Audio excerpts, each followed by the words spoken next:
Jaws was, of course, a seminal breakout movie, and we're held responsible for all the monster movies that come out in the summer ever since Jaws did. But Jaws barely had started its record-breaking run when the studio demanded a sequel to be called Jaws 2, naturally. After the sensational return of Jaws to the screen, what could possibly be more terrifying than Jaws 2? Steven Spielberg would have none of it. He had done the definitive shark movie. Sequels really weren't in vogue at that time. Planet of the Apes, you know, was really the forerunner of all of the sequel trend. At first we had hesitation, do we want to do it? Because it was like trying to recapture winning the lottery. It was the thing to do. It was almost expected. People wanted to revisit that island and see what they would find. We decided that if we didn't make it, somebody else would make it, and we felt very protective about it. So we went on to design it. What is it about this place? Everybody's a boat freak. It's an island. I'm going sailing. Again? I think we have a hell of a good season going for us. You don't think that if a shark was destroyed, that another shark could come in? Sharks don't take things personally, Mr. Brody. I think we may have another shark problem. No fin, no sharks, nothing but a boating accident. I want that boat out of the water by tomorrow night, and I mean it. What's that man doing way up there? He's looking for sharks. Out of the water! Out of the water now! Oh, God, Eddie, swim! That thing, I know, it's gonna kill him!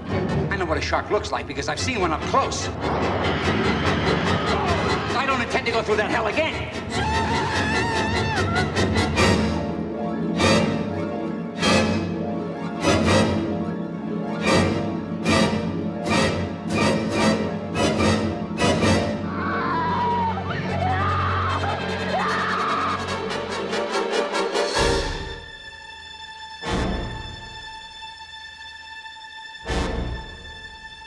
One minute they were having a wonderful time, and the next...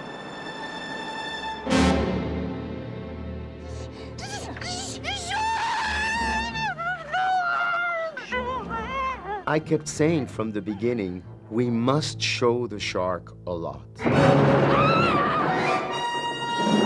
Because that image of the shark coming out of the water for the first time, it's already happened. In the first one, that is never going to happen again. And it was interesting to me because everything I kept hearing a lot was, don't show the shark. Joe Alves, who was the production designer on the first one as well, had brought Bob Matty out of retirement to do the shark for the first one. And Joe had a lot to do with it too. Here, it was more ambitious. We used the same molds, so we didn't have to remodel the shark. But all the interior structure, all the valves and electronics and stuff had to be redone because the sharks from Jaws 1 were put out on the back lot, unfortunately, and just left to rot. It made Bob Matty develop a very, very complicated system. And we had basically the same process of a platform shark. That was the expensive shark. We used to call it the luxurious shark. And the reason that the area of Florida had been chosen was because it was the proper depth. So first you sunk the platform, then you put the shark on top of that platform, and it was on a sort of little train, guided like a missile. One other alternative we had was we had a fin, a big fin that was pulled by a boat. We did a faster sea sled fin, which we used for the water ski sequences and some of the fast boat sequences. They had also a life-size shark that was pulled by a boat. That entailed a whole new series of problems, which was that whenever you wanted to shoot the shark approaching, you had to wait till the boat that was pulling it went out, and you had to hope there weren't going to be any ripples, and the angle was perfect. And then we asked them to try and fix that shark so at least it would open the mouth and do something so it looked as if it were going to bite. so that we would have an alternative whenever there would be problems with a luxury shark.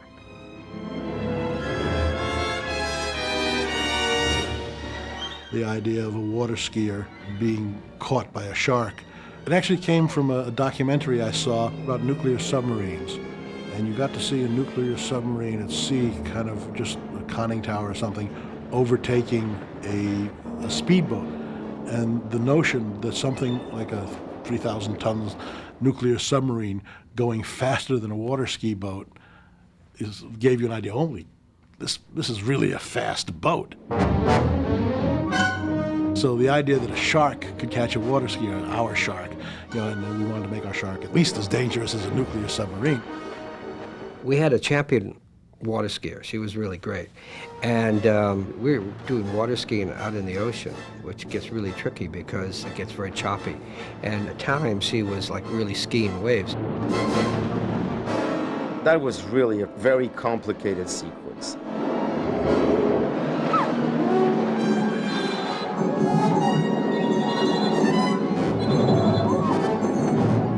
And then the second part of the sequence, which is when the shark gets burned. Then it was just trial and attempt with, when the fire starts and the proper amount and the right angle for the shark's head to come out. A lot of the wide shots were done by second unit.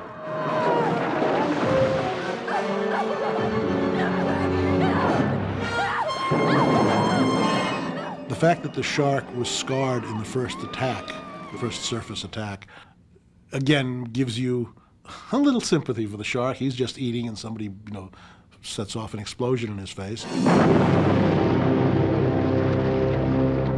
And it gives the shark a more characteristically villainous expression, Scarface the shark. He's out there all right. It's a big mother, too.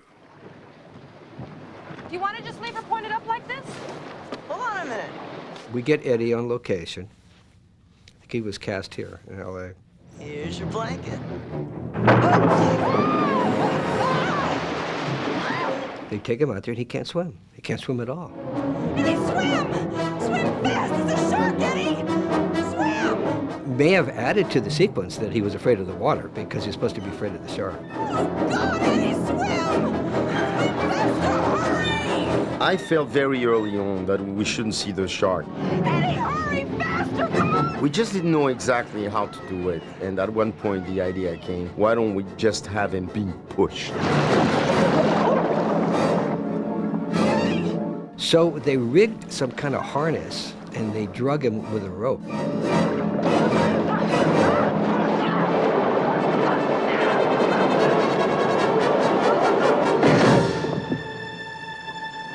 The idea that Eddie would get a death grip on the boat and be holding on so hard that when the shark pulled him away, he pulled a piece of the boat with it.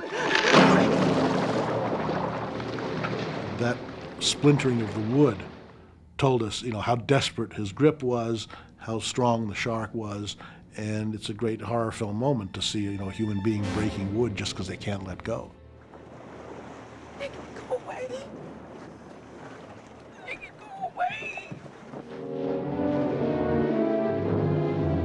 From the beginning, I had this thing about being on the shark behind the fin. And so we had a special frame made for the camera, and the frame went on the shark. Well, it didn't work. And finally, I had this idea. I said, let's get a cowboy saddle.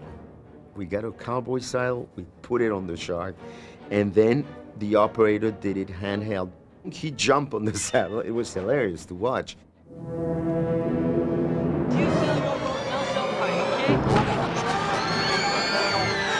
It wasn't scary because it was like, oh, it felt like a real shark. It was scary because it was a huge piece of mechanical equipment that could control only so well. That was the sled shark, which is the one they pulled behind a boat, coming at high speed, and it just worked out perfect. When they hit my boat with that thing, I got knocked, into the water and got a little bit tangled up in it, got dragged along for a little ways. So there was a certain feeling of danger that went along with that. They tried to be very safe and they had divers and all that stuff, but but it was this however many 1,000-pound piece of equipment being dragged through the water at high speed, aimed at you, and they're kind of going, okay, we hope this will look right when it hits you. So there was definitely some scary moments with that. There's always that thing of what else was in the water that you didn't know about. Certainly, you're just thinking about sharks all the time, so there's also that mindset is going on of what else might be out here. You know, and forget the mechanical ones. What about the real ones that might be hanging out? When I first read the script, it said shark eats helicopter. I go, boy, this is stretching it. You know, how are we going to pull this off?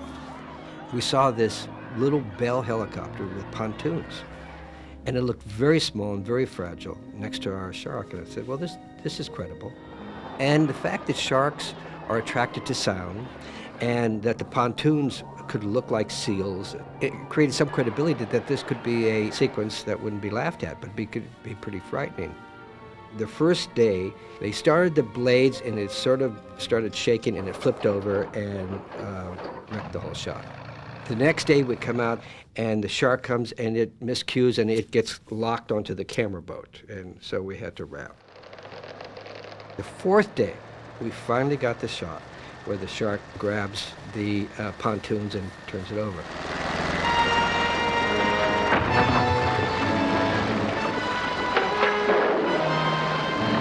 When I was an actor in the movie of MASH, we actually had a helicopter that, lost power on a takeoff and went into the woods. So I've actually seen a helicopter crash close up.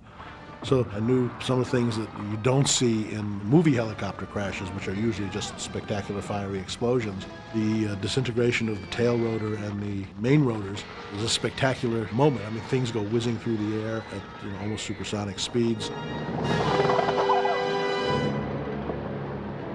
I can remember listening to an enthusiastic crowd of kids outside of a theater, having just seen the movie, and one of them saying, "Jaws eat a helicopter this time."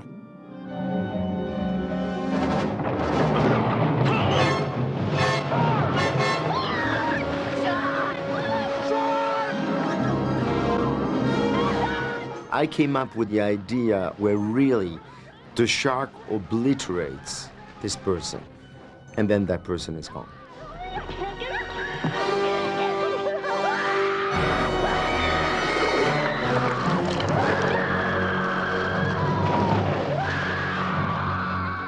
That was a very, very difficult shot, because what happened is, this was with the luxurious shark, and we had to put the shark in position so that when it came out, it would be the right angle.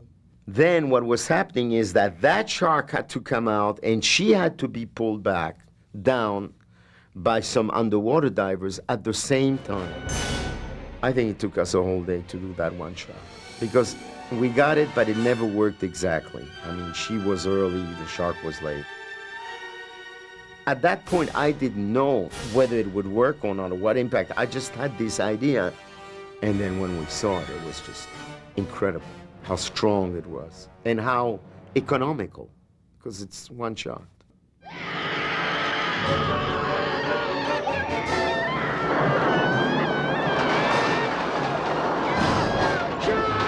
We broke down the end of the shark in chunks. So we did the approach, getting the shark in position.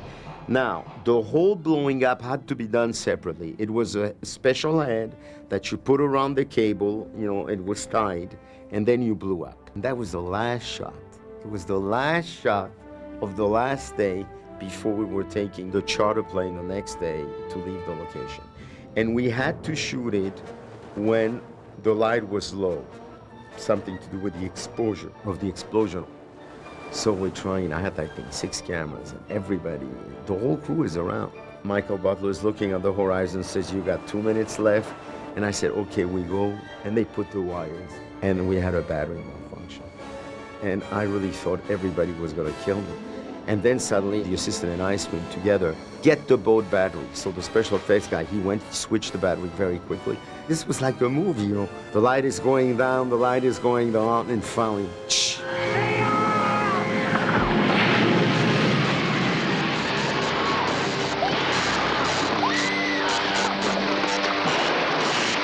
That night we had a huge party, and the next day we took the charter and went home.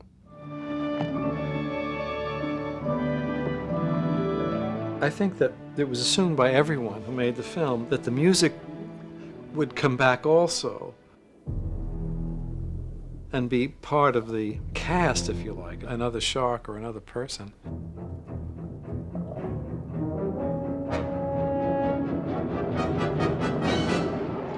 It would require new music, certainly, but the signature music of Jaws should be used as well. Jaws 2 seemed to be a larger ensemble. It was a bit more expansive in the way that it was done, perhaps that's true, and that the orchestral palette may have been a little bit broader or a bit longer notes. Probably was more likely an intuition on my part to sort of fill the space that emerged in the new choreography, if you like, of what the director had made. Certainly some of the original music was used, but I think probably the large percent of that score is probably new music to choreograph and support the action of the new director. From the beginning, I think we all agreed that the film could not be too long, that we wanted it lean. I remember we lost some scenes that were good, actually, that had to do with more of the development of character between Lorraine, Gary, and Roy Scheider. You're jealous. You are. There was more about the enmity between Roy Scheider and his wife's boss, Joe Mascolo. Now he's gonna get it. There was a scene where he gives him a ticket. I was only parking here for a second. Brody, I went inside to get my briefcase and I was gonna take right off. Can I see your license and registration? You're kidding. Nope. Honey, don't you have any pull with the chief here? Oh, would you please take it out of the plastic folder? No, I won't mention his personal attack on me. I've never seen him like this. Hendricks is a qualified deputy. I say that we use him. There was a scene when they fire Roy Scheider.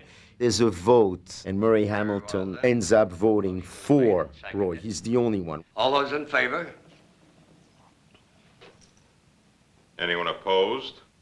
And we ended up losing that scene. I suspect that we felt it was slowing the whole thing down. There was also some elements of the helicopter sequence. The pilot was being attacked underwater. I think that thing underwater had something to do with rating, that we were really concerned that suddenly we would be in trouble.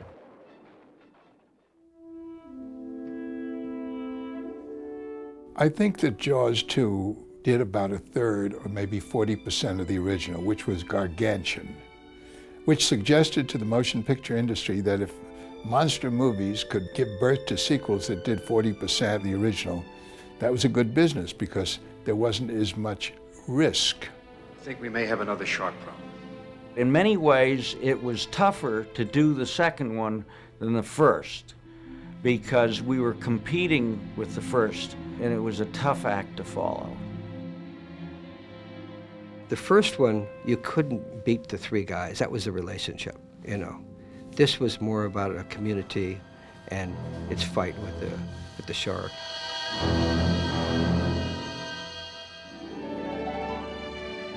One of the reasons Jaws 2 is a successful sequel is Jeannot Swark, the director, did some fantastic visuals to go along with the story. You know, putting cameras on fish and special effects and all that to get those spectacular POVs, that was Jeannot's work. I'm very proud of it when I look at it. The odds were extraordinary, the difficulties were immense. I don't know how we did it. I think we did it day by day, but when I look at it, it stands on its own and it works.